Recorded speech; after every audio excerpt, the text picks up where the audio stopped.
Olá, bem-vindos e bem-vindas. E neste vídeo eu quero falar um pouco sobre a filosofia moderna. Eu vou fazer comentários a respeito de algumas características gerais da filosofia moderna. A filosofia moderna, ela se estende ali do século XV até o final do século XIX e até no presente momento a filosofia moderna ainda marca sua presença, de modo que a modernidade ela moldou o mundo que a gente vive. Então, pensamentos na filosofia referente ao conhecimento, à ética ou à política, que foram moldados nesse período, eles continuam presentes hoje. Por isso que é um período muito importante da gente entender. Uma vez que o mundo que nós, a sociedade, a cultura que nós conhecemos no mundo ocidental, atualmente, ela começa a ser pensada nesse período. Então vamos ver o que foi, vamos ver algumas características gerais desse período moderno. Para a gente iniciar a nossa conversa sobre a filosofia moderna, eu trago aqui essa imagem, que é uma imagem que foi pintada pelo filósofo do Renascimento chamado Rafael Sanzio. Foi pintada entre 1509 e 1510, século XVI, porém no início da época moderna. Essa pintura e o Rafael Sanzio fazem parte de um movimento chamado Renascimento, que significava que depois do período da Idade Média, os filósofos e os artistas tentavam resgatar aqueles pensamentos que foram produzidos lá na Grécia Antiga, no chamado período clássico da Grécia. Nesse período clássico da Grécia, era valorizado a pessoa humana. Os gregos descobriram que o ser humano, por sua racionalidade, tinha algo assim de superior dentro da natureza. Segundo os renascentistas, isso se perdeu na Idade Média por influência da religião. Segundo os renascentistas, isso se perdeu na Idade Média por influência da religião cristã da época. E eles estavam tentando resgatar. E um dos símbolos dessa antiguidade clássica era a escola de Atenas, que foi uma escola fundada por Platão, na sua época, que era uma escola de filosofia. E o Rafael Sanzio faz essa pintura e ele coloca aí na pintura vários filósofos, né? Eles estão saindo da porta da escola, né? O pórtico da escola. Tem vários filósofos e no meio tem duas figuras, que é o Platão e o Aristóteles. O Platão segura na mão o livro Timeu e aponta com um dedo para o alto. Ora, isso significa que para o pensamento platônico, o importante era buscar as essências absolutas do mundo. Essas essências não estavam nesse mundo, estavam além desse mundo, que a gente chama de metafísica, né? Para além do mundo físico tem as verdades eternas, essas verdades imutáveis. Essa ideia de verdades eternas também aparece nesse livro Timeu do Platão, por isso que o Platão está segurando o Timeu. Já Aristóteles está apontando para baixo e com a mão aberta, significando a pluralidade. Em vez do uno, existe uma pluralidade nesse mundo. E Aristóteles está segurando na mão o livro da Ética. A Ética é o tratado dele sobre a vida prática, as relações diárias que nós temos com os outros seres humanos, o debate sobre as regras e as leis que devemos seguir para construir um mundo melhor. Então essa figura mostra o que a gente chama na filosofia de dualidade. Que essas duas visões, aquela que busca conhecer as verdades eternas, imutáveis, que estão para além desse mundo, e aquela que busca conhecer as regras que controlam esse mundo real, o mundo concreto, o mundo do dia a dia, né? Simbolizada aí pela ética do Platão. Então essa é a figura que eu trago para a gente começar a falar de filosofia moderna. Bom, continuando, aqui nós temos algumas características principais da filosofia moderna. Então, o período moderno começa no século XV onde tem isso a Idade Moderna e permanece até o século XVIII. O período moderno, ele começa ali com a tomada de Constantinopla pelo turco, em 1453, se eu não me engano, e vai até a Revolução Francesa, em 1789, quando começa o período contemporâneo. Nesse período, ali de 3 séculos, a gente tem o que a gente chama de Idade Moderna. Para a filosofia, quais são as características da Idade Moderna? Bom, os elementos principais eu vou apresentar aí. Primeiro, o humanismo e o antropocentrismo. O que quer dizer isso?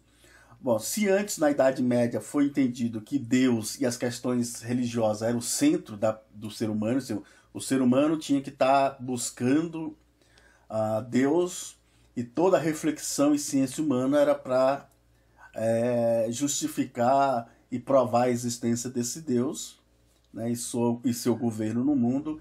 Aqui a preocupação maior agora dos humanistas se torna o ser humano. Por quê? Porque agora eles resgatam a crença na razão humana como capaz de guiar o ser humano nesse mundo. Então eles vão tentar fortalecer essa imagem do ser humano é o centro do universo, o centro da natureza, justamente pela sua inteligência, pela sua razão. Bom, isso, o segundo ponto é o racionalismo. Então, o racionalismo quer dizer a razão humana começa a ser valorizada, revalorizada. Antes se tinha a ideia de que toda a verdade estava com Deus e que o ser humano só chegaria à verdade através de uma revelação de Deus. Sem essa revelação divina, o ser humano não poderia fazer nada. Bom, agora se começa a falar que o ser humano, pela sua própria razão, consegue sim chegar a verdades. Basta que ele coloque essa razão dentro de um método e de um processo que os filósofos agora estão tentando descobrir. Bom, essas verdades, elas estão presentes no mundo empírico. O que é o mundo empírico? O terceiro ponto ali, empirismo e valorização da natureza. Então, o ser humano, como parte dessa natureza, o ser humano tem que entender agora o funcionamento da natureza, as regras da natureza. Se antes, para o ser humano alcançar o seu bem, ele precisava entender a Deus e as vontades de Deus, agora o ser humano começa a olhar para a natureza. O ser humano começa a dizer assim, nós somos muito mais dependentes da natureza física de que qualquer estrutura transcendental. Né? Então, o empirismo quer dizer um conhecimento baseado nas experiências concretas, nas experiências reais que o ser humano tem. Bom, para isso o ser humano desenvolve o que a gente chama de ciência moderna. Então a gente tem o quarto ponto, cientificidade, influenciadas pelas novas descobertas tecnológicas. Novas descobertas no campo da ciência, como o telescópio, a bússola, novas regras matemáticas que possibilitaram o ser humano a deduzir várias coisas, né? Várias modelos de conhecimento que possibilitou o ser humano a descobrir coisas, por exemplo, o heliocentrismo, que é o fato de que o Sol está no centro do nosso universo. Isso tudo fez o ser humano começar a acreditar na ciência, quer dizer, a ciência se torna o grande meio para se conhecer a verdade. Então a religião, que antes era esse grande meio para conhecer a verdade, começa a perder espaço para a ciência e a ciência moderna. Como a religião começa a perder espaço, vem o quinto ponto. Crítica ao conhecimento baseado na autoridade da tradição. Quer dizer, antigamente, se a igreja dissesse algo, por exemplo, a igreja dizia que a Terra era o centro do universo. Ninguém podia discordar, uma vez que a religião tinha uma autoridade e todo mundo tinha que aceitar essa autoridade. Qualquer ponto de dúvida sobre o conhecimento do mundo, o que a igreja dissesse, pronto, acabou a dúvida, porque a igreja tem uma autoridade a dizer. E essa autoridade da igreja era realizada através da autoridade de filósofos que a igreja dizia que era a autoridade, né? Como, por exemplo, para São Tomás de Aquino, era um exemplo de um filósofo que tinha uma certa autoridade na filosofia da época, né? Então a Idade Moderna começa a criticar somente o conhecimento que vem pelas essas autoridades. Ela começa a dizer que o conhecimento tem que ser crítico, né? Ninguém é dono da verdade e que a gente tem que conhecer a verdade pela nossa própria razão e não porque alguém disse. Bom, o sujeito é o centro da história, quer dizer, o sujeito, o indivíduo agora começa a ter mais liberdade para decidir o seu caminho, para decidir o seu rumo, né? Então os sujeitos começam a querer escolher. Isso vai ter uma influência na política, quando vai surgir a democracia e a república vindo desse pensamento. Vocês se lembram que antes existia a monarquia e o monarca era escolhido por Deus, né?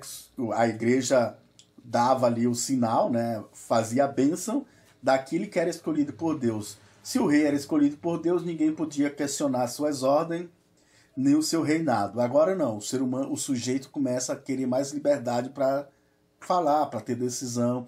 E aí nós temos aí ideais como a liberdade de imprensa, liberdade de conhecimento, que o sujeito moderno começa a exigir. Outra característica ali é a importância do método. Então, o conhecimento não se alcança por uma iluminação, nem uma revelação sagrada. O conhecimento é fruto de um método de pesquisa, de estudo. Então, os filósofos modernos começaram a buscar um método que possibilitasse que todos, usando a razão e o método, pudessem chegar àquelas verdades. E isso vai influenciar a ciência até hoje, né? Para se fazer ciência tem que seguir um método científico, ou seja, um método que é aceito pela comunidade científica, né? Não adianta você dizer que chegou uma verdade porque essa verdade você recebeu através de um sonho ou uma revelação sagrada. Você tem que provar a sua verdade provando o método, mostrando o método que você chegou até ela. E por fim, a crítica à metafísica. Quer dizer o seguinte: os modernos começaram a dizer que a filosofia estava muito presa a entender questões metafísicas, mas essas questões metafísicas não ajudavam em nada o ser humano no dia a dia. Então, por exemplo, do que adianta a gente, em vez de perder tempo tentando entender o que é a vida após a morte, o que existia antes de existir o universo, como é que é o infinito, essas perguntas metafísicas, os modernos começam a dizer: a gente tem que fazer ciência, porque da ciência a gente consegue ter melhorias na saúde, na educação, enfim, na engenharia. Então, coisas mais práticas, coisas que têm importância para a vida prática, e não buscar essas questões metafísicas. Então, comentamos aí algumas características gerais da filosofia moderna, destacando essa retomada da centralidade do ser humano para o centro do mundo, a crença na razão humana e por conseguinte, na ciência, como o novo paradigma, o novo parâmetro de conhecimento do ser humano. Um outro elemento importante ainda de destacar, como somatória disso tudo, é a crença nessa liberdade, nessa autonomia do ser humano, que vai ser cada vez mais defendida desse momento para a frente. Ok? Muito obrigado e até a próxima.